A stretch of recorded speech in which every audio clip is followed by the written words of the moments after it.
Okay, here's the picture for the hemoflagellates, or the flagellitic parasites that live in the blood. So we've got three different things that are seen here. We'll start up in the left-hand corner, leishmaniasis. So you've got this leash going to the Doberman. Donovani is a type that causes the visceral variety, and in the visceral variety you get the large hepatomegaly, splenomegaly, lymphadenopathy, and fever. You also get a bone marrow infiltrate. So I put that on there because dogs have the bones, so that's right there. There are other cutaneous varieties, Major Mexicana tropicana, which kind of goes with the whole sand theme. Here we have a beach, and the reason it's sand and beach, and it's caused by the sand fly. Diagnosis is through skin or bone marrow biopsy, and to treat the mastigotes, you've got to treat with sodium glutamate. The dog is the best reservoir, and that's why we have a Doberman, but it also stands for Donovani.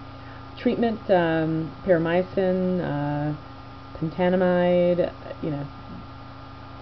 amoebicides. So that is leishmaniasis.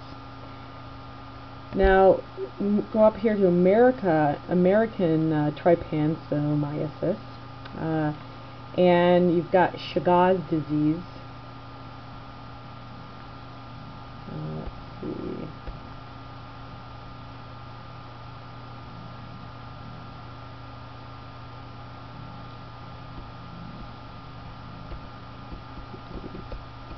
The reason Chagas, choo-choo, chugga-chugga, Chagas, it just helps me remember that. You got Tom Cruise hanging out there, which is T. cruzi, is the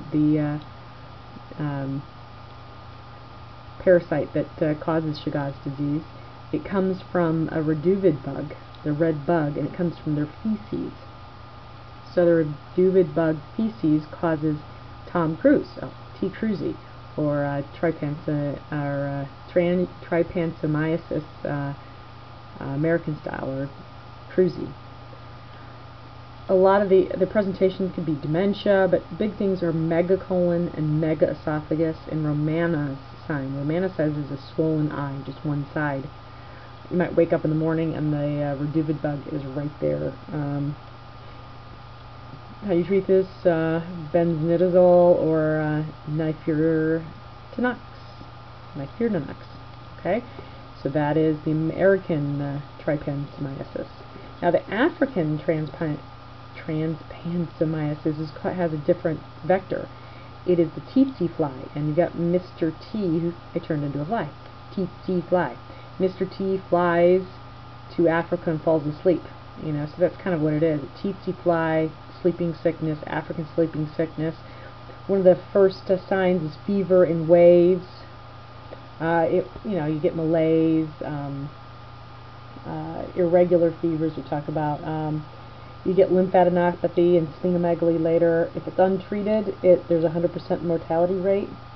And on the west side, it's a human vector, and on the east side, it's a zoonotic vector. So the human reservoir is T. brucei gambiense, and the zoonotic species is T. brucei rhodanense.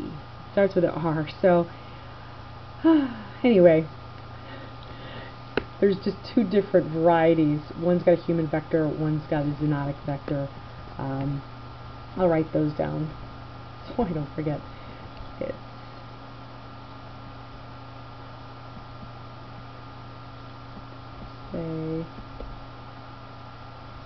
Gambiense. Gambiense. Sounds like a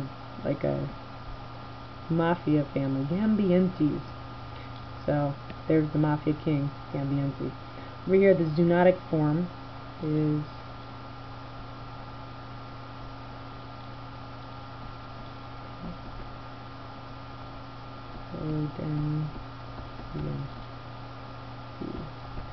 Rhodanthians. It reminds me of a rhododendron. It wouldn't be a zoo, but it'd be a plant. So, anyway, you've got a few different varieties there.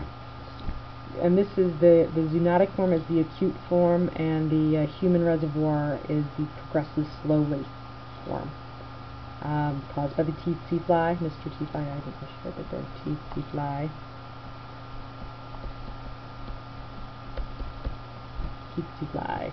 And the treatments are penamide and suramin. Sir, I'm a man. Or the pentamine. So get to know all those.